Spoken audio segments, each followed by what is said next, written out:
Bonjour à tous. Parlons Science souhaite faire le point sur les sources et les puits de carbone, sujet dont on parle régulièrement dans tous les articles traitant du climat ou du changement climatique. En fin d'exposé, nous discuterons de l'opportunité de la création de puits artificiels. On ne peut pas comprendre la situation si on n'examine pas avec attention ce graphique. Avant l'ère industrielle, en 1850, la teneur en CO2 de l'atmosphère est voisine de 280 parties par million, teneur habituelle en période interglaciaire. Mais depuis, les activités industrielles, la croissance, la démographie font que l'homme émet de plus en plus de gaz à effet de serre, dont le CO2. Il n'est donc pas étonnant qu'aujourd'hui, sa teneur atteigne pratiquement 415 parties par million.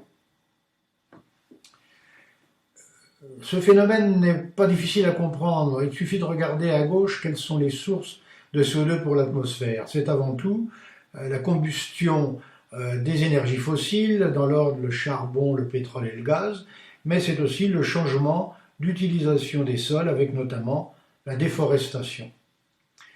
En 2019, ce sont 40 milliards de tonnes de CO2 qui ont été émises par les activités humaines.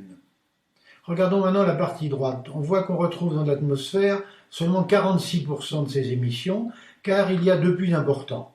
La végétation terrestre, notamment les forêts, qui en absorbent 31%, et l'océan, 23%.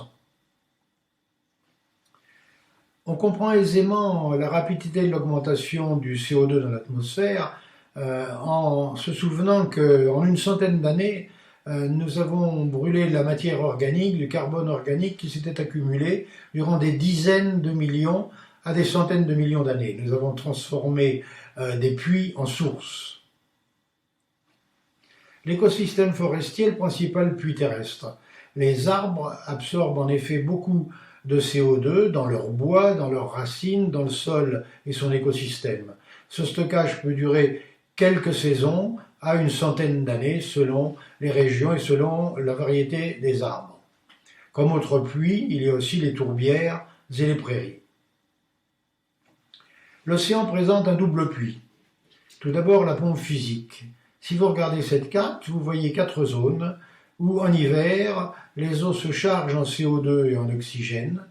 Elles deviennent plus lourdes que les eaux sous-jacentes, donc elles plongent et elles emprisonnent ainsi le CO2 qui ne peut plus s'échanger avec l'atmosphère pour une durée d'une centaine d'années à un millier d'années.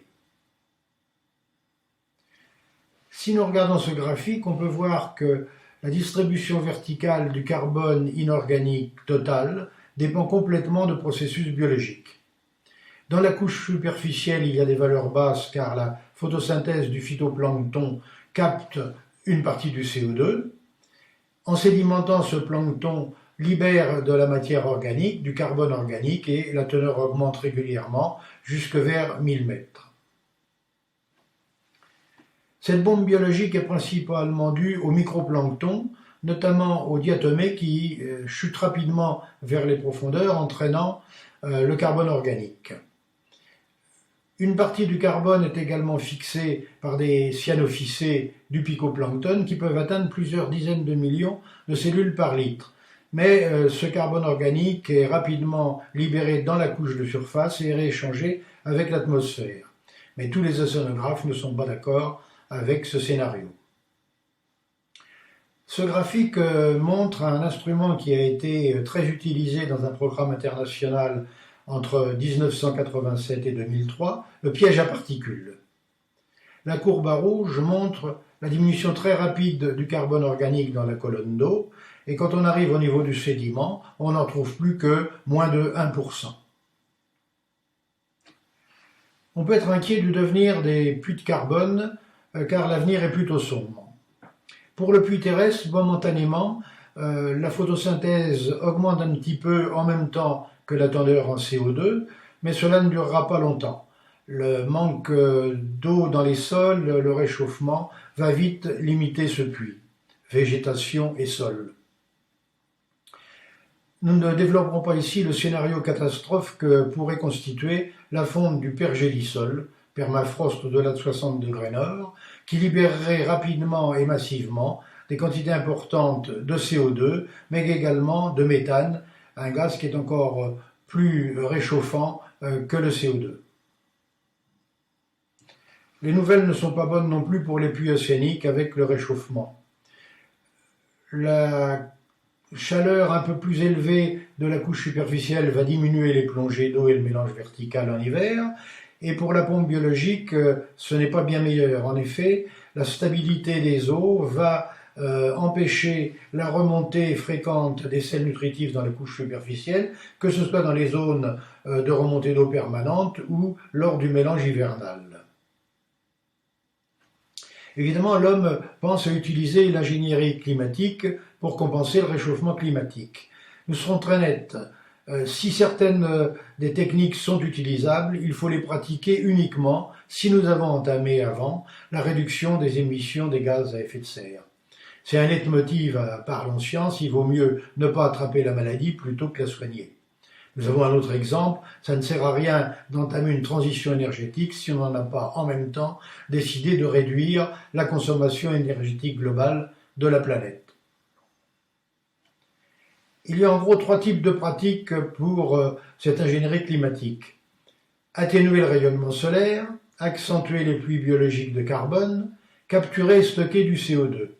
Nous serons clairs, la première technique, atténuer le rayonnement solaire, est à éviter complètement, que ce soit en lançant des aérosols dans la stratosphère, en plaçant des miroirs en orbite ou en ensemençant les nuages. Accentuer le puits terrestre n'est pas très difficile, c'est avant tout par la reforestation qui est valable pour capter du CO2, à condition de bien choisir les espèces et ne pas couper les arbres avant une centaine d'années. Mais là aussi, cela ne sert à rien si nous n'avons pas au préalable arrêté la déforestation et les émissions de gaz à effet de serre. D'autre part, comme le souligne le botaniste Francis Allais, les plantations ne sont pas vraiment des forêts en termes de biodiversité. Alors certains imaginent, surtout en ville, de remplacer les arbres par des microalgues comme puits à CO2. Ça peut être esthétique, c'est très favorable pour les municipalités, mais pour moi c'est un peu un gadget. Imaginons que les algues produites soient utilisées pour fabriquer du biocarburant, on aura brûlé le CO2 qu'on vient juste de capter.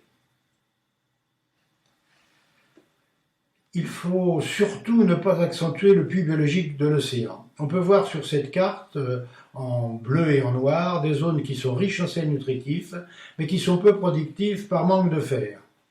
À petite échelle, l'apport de fer dans ces milieux provoque effectivement une élévation de la production primaire et du flux de carbone. Mais à grande échelle, il faut absolument éviter ce type d'expérience. En effet, on ne maîtrisera plus rien.